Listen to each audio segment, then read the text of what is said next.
आपको जानकर हैरानी होगी कि आज के स्टूडेंट डॉक्टर या इंजीनियर बनने की बजाय इन्फ्लुएंसर बनने का सपना देख रहा है।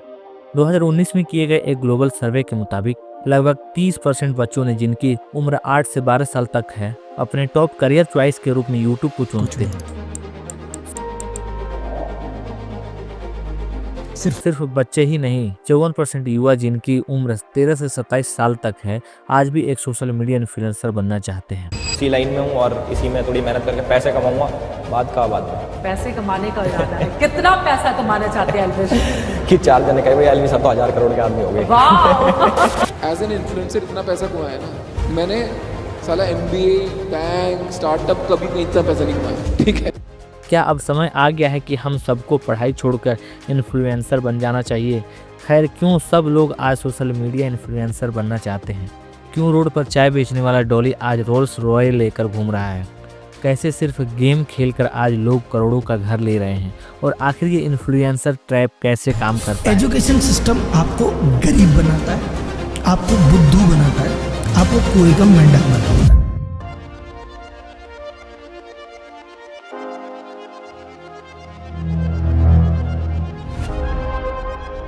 एक तरफ एक 20 साल का स्टूडेंट है जो ना चाहते हुए भी कॉलेज में पढ़ाई कर रहा होता है। उसका दिन कॉलेज की क्लासेस, असाइनमेंट्स और 70% अटेंडेंस में ही गुजरता है। हर दिन बिना अपनी इच्छा के भी वह किताबों को याद करता है और सभी इंस्ट्रक्शन फॉलो करता है, सिर्फ इस उम्मीद में कि कॉलेज ख़त्म होने के बाद उसके पास एक डिग्री होगी। उसका सपना है कि इस डिग्री के ज़रिए उसे एक अच्छी नौकरी मिलेगी, फिर वह अपने पेरेंट्स के लिए एक बड़ा और अच्छा घर खरीदेगा, एक महंगी कार खरीदेगा, शादी करेगा और बच्चों को अच्छे स्कूल में भेजेगा। साथ ही वह अपनी मेहनत से काफ़ी पैसे कमाएगा। लेकिन सच तो कुछ और ही है मेरे दोस्त। भारत में करीब 42% स्टूडेंट जिनके पास एक ग्रेजुएशन डिग्री है, वे आज बेरोजगार हैं। Unemployment is rising. Let's look at the numbers first. 30% graduates in India cannot find a job. It's among the highest rates globally, 30%. हाल ही में एक वीडियो बहुत तेजी से वायरल हो रहा था जिसमें 50 लाख लोगों ने यूपी पुलिस की फॉर्म भरे थे और सिर्फ वैकेंसी कितनी थी? 60,000। अगर हम देखें तो 2014 से लेकर 2022 तक 22 करोड़ लोगों ने गवर्नमेंट जॉब के लिए अप्लाई किया है। उनमें से सिर्फ 7 लाख लोगों को नौकरी मिली। इसका मतलब सिर्फ 3% लोगों का सिलेक्शन हुआ। एक स्टूडेंट 15 साल मेहनत करने के बाद अपनी ग्रेजुएशन की डिग्री लेकर बहुत खुश होता है। साल भर की मेहनत और लगन के बाद वह सोचता है कि अब उसका सपना पूरा होने वाला है, लेकिन जॉब मार्केट उसकी उम्मीदों पर पानी फेर देता है। वह कई इंटरव्यूज के लिए जाता है, लेकिन हर जगह किसी न किसी वजह से रिजेक्ट हो जाता है। इसके बाद लोग उसका मजाक उड़ाने लगते हैं। यह सब देखकर उसका दिल टूट जाता है और वह अपने आप को सबसे अलग कर लेता है। जिंदगी में क्या क्या छूट गया? जिंदगी में सारी चीज़ छूट गया सर। घर परिवार रिश्तेदार सारे छूट गए। हम लोग को बहुत हीन भावना से देखते हैं लोग, जो भी देखते हैं हम लोग को बहुत हीन भावना से। परिवार रिश्तेदार वाले उतने बात नहीं करते सर। और मैं 2 साल से गाँव में भी नहीं गया। लोगों से मिलना जुलना बंद कर देता है। हर रात वह अपने कमरे में बंद होकर बस यही दुआ करता रहता है कि भगवान उसे किसी तरह से एक नौकरी दिलवा दे। वक्त के साथ उसका आत्मसम्मान और आत्मविश्वास धीरे धीरे गिरता चला जाता है। फिर एक दिन उसे एक नौकरी मिल जाती है, लेकिन सैलरी बहुत कम होती। मजबूरन वो यह नौकरी स्वीकार कर लेता है क्योंकि और कोई रास्ता नहीं होता।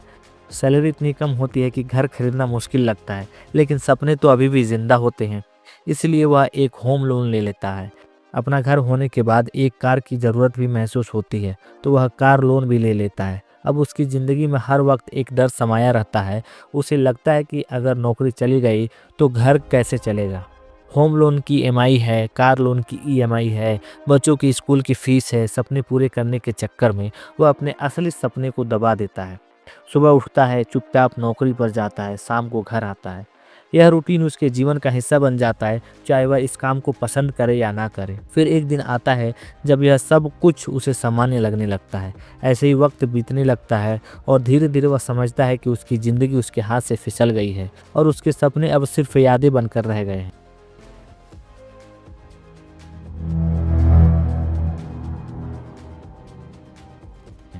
दूसरी तरफ एक 21 साल का लड़का सिर्फ गेमिंग करके आज गाड़ियों में घूम रहा है।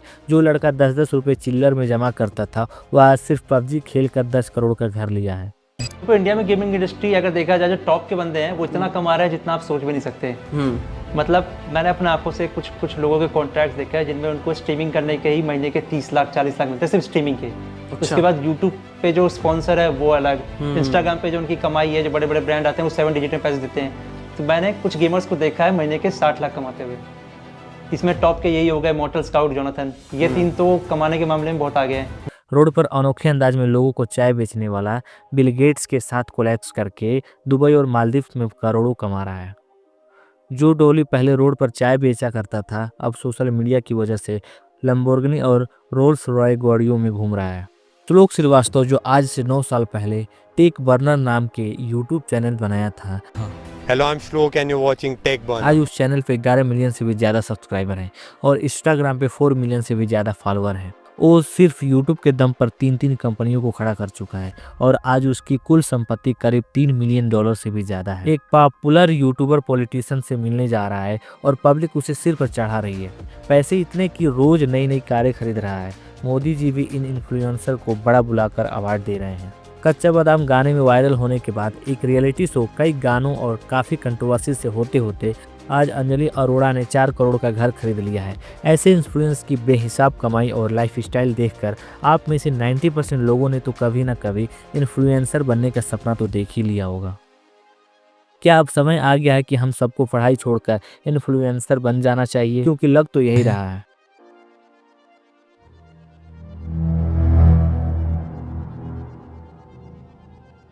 इंडिया में सोशल मीडिया का इन्फ्लुएंसर इतना ज़्यादा हो गया है कि यूथ का फोकस एजुकेशन से हटकर फेम पर शिफ्ट हो गया है। बच्चों का सपना अब डॉक्टर, इंजीनियर या आईएएस अफसर बनने से ज़्यादा यूट्यूबर या इन्फ्लुएंसर बनने का हो गया है। इस चक्कर में स्टूडेंट अपनी पढ़ाई को इग्नोर करने लगते हैं और अपनी स्किल पर काम करने के बजाय वायरल होने के तरीके सोचते रहते हैं। आप सोच रहे हैं कि आखिर कुछ सालों में ऐसा क्या हो गया कि अचानक से सब लोग इन्फ्लुएंसर बनने लगे? ऐसा होने के पीछे मुख्यतः 4 कारण हैं। पहला, भारत के 90% युवा हर दिन 3 घंटे से ज़्यादा समय सोशल मीडिया पर बिताते हैं। इन प्लेटफॉर्म्स पर जो कंटेंट दिखाया जाता है उसमें ज़्यादातर पॉपुलर इन्फ्लुएंसर का लाइफस्टाइल, उनकी बेतहाशा अर्निंग और उनका एंजॉयमेंट होता है। यह ग्लैमरस ज़िंदगी दिखाकर सोशल मीडिया प्लेटफॉर्म्स आज के यूथ पर असर डालते हैं। जब स्टूडेंट अपने से कम उम्र के इन्फ्लुएंसर की सक्सेस स्टोरी देखते हैं तो उनके अंदर एक गिल्ट का एहसास जागता है। हर दिन वह यह सोचते हैं कि उन्होंने अब तक क्या अचीव किया है और उनका कंपैरिजन उन इन्फ्लुएंसर से होता है जो उनसे छोटी उम्र में भी फेमस और सक्सेसफुल हो गए हैं। यह कॉन्स्टेंट कंपैरिजन उनके दिमाग पर प्रेशर बनाता है और वह अपनी ज़िंदगी से खुश नहीं रहते। उन्हें लगता है कि शायद वह पीछे रह गए, जबकि असल में यह सिर्फ एक दिखावा है, असलियत तो कुछ और ही है। आज का उठा 24 साल का नौजवान इंस्टाग्राम, यूट्यूब पे जा रहा है, वो अपनी लैम्बोर्गिनी की फोटो डाल रहा है, अपने यॉट की फोटो डाल रहा है। मज़ेदार चीज़ बताता हूँ, ये लोग क्या कर रहे हैं, दुबई में अगर आप जाते हो तो दुबई में 90,000 रुपीज देने के बाद आप आराम से 2 से 3 घंटे के लिए एक लग्जरी अच्छी व्हीकल रेंटेड आउट कर सकते हो, जिसका एक्चुअल कॉस्ट 2 से 3 करोड़ एटलीस्ट होता है। तो वो 90,000 की वो लेगा, अपने साथ कैमरामैन लेके जाएगा, इतने सारे शूट कर देगा ताकि आने वाले 200 दिन तक वो दिखा सके कि भैया मैं इधर ही हूँ। दूसरी चीज वो क्या करने वाले हैं, just like they have rented this thing, बाहर जाएंगे, बढ़िया एक एयरबीएनबी लेंगे लग्जरियस वाला, एंड दे वुड से कि I have actually bought this house. इस तरह से दिखाएंगे। अब सामने वाले को क्या पता, बेचारे भोले भाली जनता होती है, उनको लगता है कि ये सही है। So this is nothing, they are just flaunting their richness, जो एक्चुअल में रिचनेस भी नहीं। आजकल ना प्लेन के बिजनेस क्लास में साला हर दूसरा इन्फ्लुएंसर घुसा रहता है, वो सब उल्लू बना रहे हैं भाई। मैं सीधे सीधे बात बताता हूँ, जितने इन्फ्लुएंसर बोल रहे हैं ना हम बिजनेस क्लास में जा रहे हैं, पहली बात तो गुड़गांव में 25,000 रुपए में स्टूडियो मिल रहा है, वो जेट जैसा दिखता है, ठीक है। वहां पर जाके सब शूट कर रहे हैं। मैं सच्चे बता रहा हूँ, ये चीज हो रही है। इसलिए मैं तो भैया नॉर्मल सीधा साधा बंदा हूँ, मैं बता देता हूँ। और बैंगलोर में जाओगे 55,000 में हो जाता है, 60,000 रुपए में वहां पर आपको भाड़े में आपको अच्छी लग्जरी व्हीकल मिल जाती है, 40 लाख से 80 लाख वाली, 2 घंटे के लिए आप बढ़िया चलाओ, फोटो खींचो, 2 लड़कियां भी मिल जाएंगी आपको, उसके साथ खींच लो, सिंपल। सोशल मीडिया इन्फ्लुएंसर की तरह अपनी लाइफ का सिर्फ अच्छा और परफेक्ट साइड दिखाते हैं, जिससे स्टूडेंट को लगता है कि उनकी लाइफ भी ऐसी ही होनी चाहिए। इन्फ्लुएंसर अपने फेलियर, स्ट्रगल और चैलेंजेस को रियली शेयर करते हैं, जिससे एक फाल्स नैरेटिव बन जाता है कि उनका लाइफ फाल्स है। जब स्टूडेंट अपनी रियल लाइफ प्रॉब्लम और स्ट्रगल को इस क्यूरेटेड परफेक्शन से कंपेयर करते हैं तो वह अपने आप को इन एडिक्ट फील करने लगते हैं। यह कंपैरिजन उनके सेल्फ वर्थ को अफेक्ट करता है और उनमें डिसैटिस्फैक्शन और एंजाइटी बढ़ाता है। असलियत यह है कि हर सक्सेस के पीछे काफ़ी स्ट्रगल होता है जो सोशल मीडिया पर रियल दिखाई नहीं देता। इन्फ्लुएंसर्स के ग्लैमरस पोस्ट और फिल्टर्स फोटो से एक अनरियलिस्टिक एक्सपेक्टेशन सेट होती है जो आप लोगों को इन सोशल मीडिया प्लेटफॉर्म्स के माध्यम से दिन रात दिखाई जाती है, और आप लोगों को लगता है कि एक इन्फ्लुएंसर बनना बहुत ही आसान है। जितने भी लोग यूट्यूबर बनना चाहते हैं, देखो मेरे भाई, बहुत लोगों ने ट्राई किया है, लोग सक्सेसफुल हुए हैं, और जो लोग सक्सेसफुल हुए हैं वही बोलते हैं जाओ यूट्यूबर बन जाओ, और जो लोग सक्सेसफुल हुए हैं वही बोलते हैं कि यस यू कैन, एक चैनल खोलो, बन जाओगे तुम भी यूट्यूबर। पर उनका क्या है, जो लोग सालों से ट्राई कर रहे हैं और उनके अभी भी 1000-2000 सब्सक्राइबर्स, क्या उन्होंने ट्राई नहीं किया? They worked their ass off, उन्होंने भी ट्राई किया, भर भर के ट्राई किया है। और मैं तो कहता हूँ जितना मेहनत मैं कर रहा हूँ ना इस चैनल के लिए, मुझसे 10 गुना ज़्यादा मेहनत वो लोग कर रहे हैं जिनके 5000, 4000, 2000 सब्सक्राइबर्स हैं। Just look at there video count, 100, 177, 200, 500। आज के बाद अगर कभी भी कुछ मोटिवेशनल देख रहे हो ना यूट्यूब पे, instead of using this, use this also. दोनों को इस्तेमाल करो, कंपेयर करो। अगर तुम्हारा हार्ट मोटिवेट हो जा रहा है, तुम्हारा मन कर रहा है yes I can do it, दिमाग से कॉम्प्रिहेंस भी करो, सोचो भी, is that really for you? क्या तुम्हारे लिए ही बनी है वो चीज़? यह सब फेमस इन्फ्लुएंसर्स को देखकर आप लोग सोच रहे हैं कि यही दुनिया का सबसे अच्छा करियर ऑप्शन है, पर यहाँ सब इन्फ्लुएंसर के पास चाहिए कितनी भी फेम और पैसा क्यों ना हो, यह एक लॉन्ग टर्म करियर ऑप्शन नहीं है। ना जाने कितने ऐसे चैनल्स जो पहले के टाइम में मिलियंस में व्यूज आते थे, अब के टाइम में वह चैनल डेड हो गए हैं। सोनू शर्मा को कौन नहीं जानता, 4-5 साल पहले उनका मोटिवेशनल कंटेंट यूट्यूब पर हर जगह ट्रेंडिंग था। हर स्टूडेंट और यंग प्रोफेशनल उनका वीडियो देखता था और उनकी वीडियो पे 10 मिलियन से ज़्यादा व्यूज आते थे। लेकिन आजकल उनके चैनल पे रियरली 1 मिलियन व्यूज भी नहीं आते। फैक्ट टेक कभी इंडिया का लीडिंग फैक्ट चैनल में शामिल था और most subscriber YouTube million subscriber होने के बावजूद उनके वीडियो सिर्फ 3 से 6 लाख व्यूज तक ही पहुंच रहे हैं। जो चैनल पहले मिलियंस के व्यूज उठाता था, अब उसके पॉपुलैरिटी में नोटिसेबल ड्रॉप आ गया है।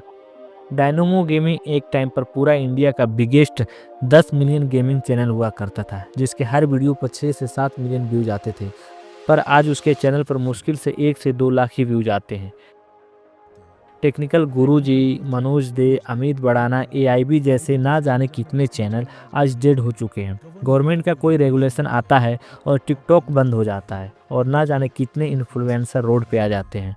अचानक ओमेगल बंद हो जाता है, कई सारे इन्फ्लुएंसर की करियर खतरे में आ जाती है। PUBG जैसे ऐप बैन होने से कई सारे इन्फ्लुएंसर की व्यूज़ डाउन हो जाती है और यहीं पर हमारे ट्रेडिशनल करियर इन्फ्लुएंस की कंपैरिजन में एक स्टेबल फ्यूचर प्रोवाइड करते हैं। सोचो, अगर तुम नीट, JEE, CA क्रैक करके कुछ बनते हो तो वो टैलेंट और स्किल तुम्हारे अंदर ज़िंदगी भर रहता है। चाहे दुनिया कितनी भी बदल जाए, तुम्हारी डिग्री की हमेशा एक स्ट्रॉन्ग वैल्यू रहेगी जो तुम्हारी वर्थ बनाए रखेगी। डिग्री होने का मतलब है कि तुम्हें नौकरी मिलेगी, पैसे मिलेंगे और यह सिलसिला लाइफ भर चलता रहेगा। एक बार तुमने यह स्किल सीख लिए तो तुम्हें यह टेंशन नहीं होगा कि कल कौन सा कंटेंट बनाना है या क्या ट्रेंड में चल रहा है, या अगर रीच कम हो गई तो क्या होगा। तुम्हारी वर्थ तुम्हारे साथ हमेशा रहेगी क्योंकि तुम्हारे पास ऐसी स्किल्स है जो ह्यूमैनिटी की एसेंशियल नीड्स को पूरा करती है। डॉक्टर बीमारियों का इलाज करने के लिए, इंजीनियर लोगों की ज़िंदगी बेहतर और सिक्योर बनाने के लिए, टीचर्स नॉलेज देने के लिए, लॉयर और बिजनेसमैन अपनी फील्ड में इम्पोर्टेंस रोल प्ले करते हैं और यहाँ तक कि एक कबाड़ी वाला भी अपने लिए ज़रूरी है। लेकिन अगर इन्फ्लुएंसर ना रहे तो दुनिया पर उसका कोई ख़ास असर नहीं पड़ता है। कई स्टूडेंट यह सोचते हैं कि सोशल मीडिया का एक रियलेबल और लाइफ लॉन्ग इनकम सोर्स बन सकता है, लेकिन असल में इन्फ्लुएंसर की इनकम काफ़ी अनसर्टेन होती है। आपकी इनकम कई चीज़ों पर डिपेंड करती है। फॉलोअर्स का इंगेजमेंट, ब्रांड पार्टनरशिप और मार्केट ट्रेंड्स। कभी कभी एक पोस्ट या वीडियो वायरल हो सकती है और आपको अच्छा पैसा मिल सकता है, लेकिन दूसरी तरफ ऐसे भी महीने हो सकते हैं जब आपकी अर्निंग बिल्कुल ही ना हो। एक दिन आपके पास कई ब्रांड डील्स हो सकती है, लेकिन अगले ही महीने सब कुछ बंद हो सकता है। इस इनकम इनस्टेबिलिटी की वजह से अपने एक्सपेंसेस को मैनेज करना मुश्किल हो जाता है, खासकर वह इन्फ्लुएंसिंग आपका प्राइमरी इनकम सोर्स हो। इसलिए स्टूडेंट को ध्यान से सोचना चाहिए कि इन्फ्लुएंसर बनने का रिस्क लेना सही होगा या नहीं, क्योंकि स्टेडी इनकम की कोई गारंटी नहीं होती है। कभी कभी लॉन्ग टर्म स्टेबिलिटी के लिए ट्रेडिशनल करियर ज़्यादा सेफ ऑप्शन होते हैं, जहां रेगुलर सैलरी और जॉब सिक्योरिटी होती है। तो अगर आप इन्फ्लुएंसर बनने का सोच रहे हैं तो यह ज़रूर याद रखें कि इसमें रिस्क भी है। अपना बैकअप प्लान ज़रूर रखें, क्योंकि असली सक्सेस सिर्फ लाइक्स और फॉलो से नहीं मिलती, यह उस ज़िंदगी से मिलती है जो आपको लॉन्ग टर्म्स में खुश और सिक्योर रखे। अगर आपको यह वीडियो यूज़फुल लगी हो तो लाइक, शेयर और सब्सक्राइब करना ना भूलें, और कमेंट में मुझे बताएं आपका यूट्यूब ट्रैप के बारे में क्या ख्याल है। क्या यह फ्यूचर है या सिर्फ एक पासिंग ट्रेंड? तो आज के लिए बस इतना ही, मिलते हैं अगले वीडियो के साथ, तब तक के लिए लव यू रहेगा।